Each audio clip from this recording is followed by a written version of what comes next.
Whoop.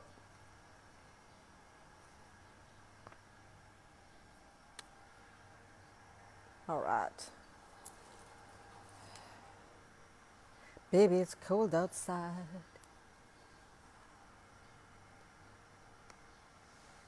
Let's hope the internet holds. And should I switch to data? Let me see. Of course. Computer's not working too well. How's it looking? Hello.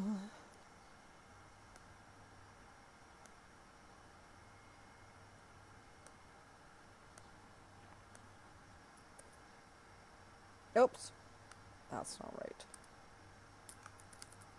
Oh my God, the internet's so bad. Okay, let's see if we can get it.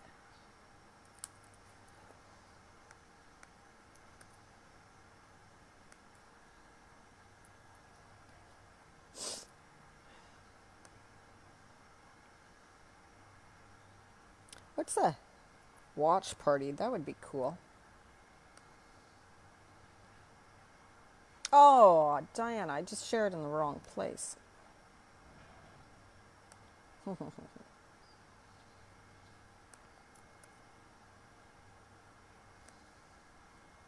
No one's on yet? Or is someone on and they just... Good God, I thought everybody's sitting inside the house and it's cold. Maybe everybody's just watching movies on a Sunday night. That's what I'd be doing. That's what I'd be doing if it was super cold outside like that. I'd be inside watching movies. Posted my video twice. Let's just take that off.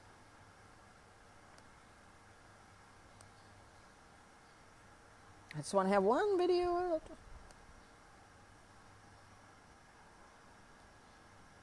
It's really not done. I keep having that song, Baby It's Cold Outside, run through my head. The Christmas song. Because you guys are in the cold more so. Most people are, except those in Australia, New Zealand, and Bali, of course. And I got a cold. So, oh my God. Yeah, I ended up with a little cold in Bali, but you know what? I cannot believe how much better I feel today. So I started getting this cold. Well, yesterday I felt horrible. The day before, the night, I woke up in the middle of the night with a really bad sore throat, right? And I was feeling crappy. And I'm like, oh my God, no, not a cold. And then it was bad yesterday, but I rested a lot. And I'm feeling so much better today. Oil of oregano is amazing. That's all I have to say. So I was thinking about watching how on Vancouver Island there's so much snow now, and in so many places they've had brutal cold weather. I was born and raised in Edmonton, and it's such a cold place right now in Alberta, Canada. So I wanted to come on. I'm like, that's what I should do a video about. Because I know some people think, oh my God, well, it's winter, so there's no way I can have my green smoothies. I can't eat healthier foods in the winter. I tend to eat all the fatty foods and the bad foods, right? And those are stories we tell ourselves. Those are not true. They don't have to be true. It's just what you're choosing, right? And this is very powerful. So I'm going to give you guys some suggestions and tips. And it really is not hard. So some of my favorite things that I do, because of course I don't like the cold, and I have been in many cold places for winters. I'm 55, so for a lot of freaking years. So what are some of my favorite things? So in the first thing in the morning, I always would have my warm drink with like now ginger, I use fresh ginger myself. You can put fresh turmeric too. I just started doing that here. Fresh ginger, you can add a little bit of cinnamon, a little bit of cayenne, a little bit of lemon juice, hot water, right? Now the cinnamon's a warming spice. A bit of the cayenne will help to warm up your body, as well as ginger will help to warm up your body. Now note that if you get hot flashes, probably not the best drink.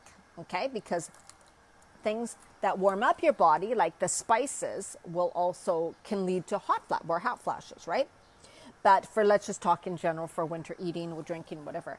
Now, some people say, well, a smoothie, I can't have a smoothie. It's too cold in the winter. So what I would do, so I would have my warm, drink that I just talked about in the morning before my coffee. Then I would have my coffee. But I would still continue to maybe drink that or hot water on the side. I always drink a lot of water, so don't forget to drink water, okay? But it doesn't have to be cold water, you guys. You can drink, it's better that it's room temperature or warm water for the whole day when it's so cold outside. Drink lots of herbal teas or drink lots of hot water. You can add, like I said, ginger root in there, turmeric root in there. If you add turmeric root, add a little bit of pepper, a little tiny bit of coconut oil because you want the blend of the coconut and the oil and the pepper to help absorb the turmeric. Cinnamon is really nicely added to it, a little bit of good honey, a little bit of lemon juice or apple cider vinegar, right? So you want to have these warming drinks, right? You can have them all day, okay? And then I would have my smoothie later. I wouldn't have it first thing in the morning. And then I would also, before I ate though, have your smoothie before you eat. I would also be drinking warm water at the same time. So it's not like I would just all of a sudden have this cold smoothie with tons of ice. For one, my smoothies would be more almost kind of room temperature away, but then I would be drinking warm water at the same time, right? So it's not that it's all or nothing, right? I'm going to only drink a cold smoothie or forget it, it's too cold, so I just choose hot drinks. Like that's silly. Both. You can do both. And then for lunches, I love to still include salads and you should always include raw veggies too. They have lots of the fiber. Now, when you cook foods over 118 degrees, you decrease some minerals and vitamins die off as they're cooked or boiled at a certain thing, right? So when we cook foods, they have less nutrients. So that's why still consuming some raw vegetables, greens is good for you. But when it comes to wintertime, some people go, well, it's just too cold for a salad. Well, what you could do is have, of course, you could have salad on the side of a soup. You could have a salad, like the cold base of a salad, the greens or whatever, and add sauteed warm mushrooms, add warm quinoa to it, add cooked sweet potato to it. So you don't have to have just a salad with just cold vegetables in it. You see what I mean? And there's also a quinoa bowl. So quinoa is like cooked quinoa. Cooked quinoa could be cold or hot. You can have it hot in the winter. And then you can add grated carrots that are not cooked, grated beets that are not cooked. But then you can add things like cooked tofu, a few chopped cooked sweet potato, yams. See what I mean? Make a combination. Make a combination of the cooked raw, hot, cold. Doesn't have to be all or nothing. One way I get in a lot more greens in the winter is by sauteing them. So actually cooking. So hardy greens like Swiss chard, kale, collards are actually good when we saute them a bit, right? When they're cooked a little bit.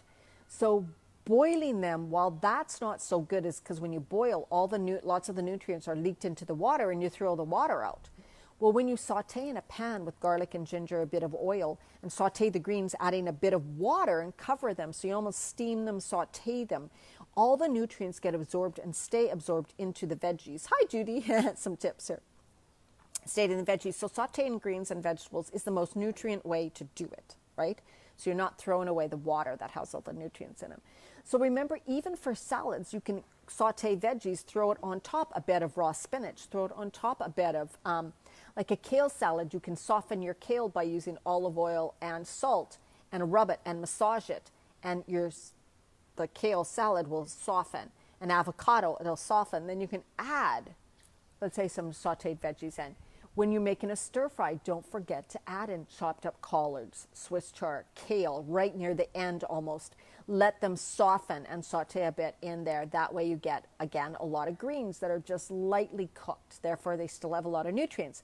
And they're actually easier to chew and digest when they're lightly cooked like that. For your soups, one of the best thing, my favorite thing to do is I make my own sprouts at home. I highly suggest that. I have videos on my YouTube channel, Diana Marchand, on how to make your own sprouts. Super easy. Sprouts are so nutrient dense that a little bit of sprouts is like eating a huge amount of the vegetable, okay? So in the wintertime, how perfect is that, right? So you have your soup. On the bottom, before I pour my soup into a bowl, I will chop up kales, Swiss chard, collards, whatever, those greens you would normally eat, bok choy, you can have it cooked up. Chop all the greens to that, chop up beet greens, whatever, any of the greens, put them at the bottom of your bowl, and then pour your soup mixture on top. Then you stir it and let it sit for a minute or so while it's cooling, and the greens will soften, And that way you have the greens within your soup. Don't cook your soup with greens in it. Ugh. Put the greens in right before you eat your soup. And then the sprouts go in right before you eat your soup. So right before, because you don't want to kill them either. And they turn really mushy. So just put the sprouts right before you go to eat your soup. You can put some sprouts on top of your soup and eat that way, okay? Those are some of my biggest tips. It's combining, and then when you bring snacks,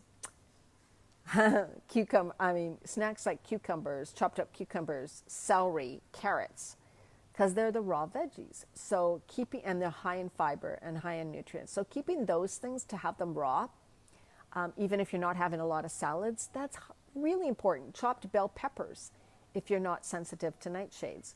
So chopped bell peppers are high in vitamin C. Get the organic, please get organic. Totally worth it. Things like that. So making sure you're having your chopped veggies. Now you can choose to have a dip on the side or a hummus on the side, right? But making sure you're getting some of those raw veggies too, alongside of a warm, hot meal. It is not all or nothing. Even for dinner, having a side salad beside your warm meal, whatever your warm meal is, okay? So these are, I'm going to think if there's any more tips. You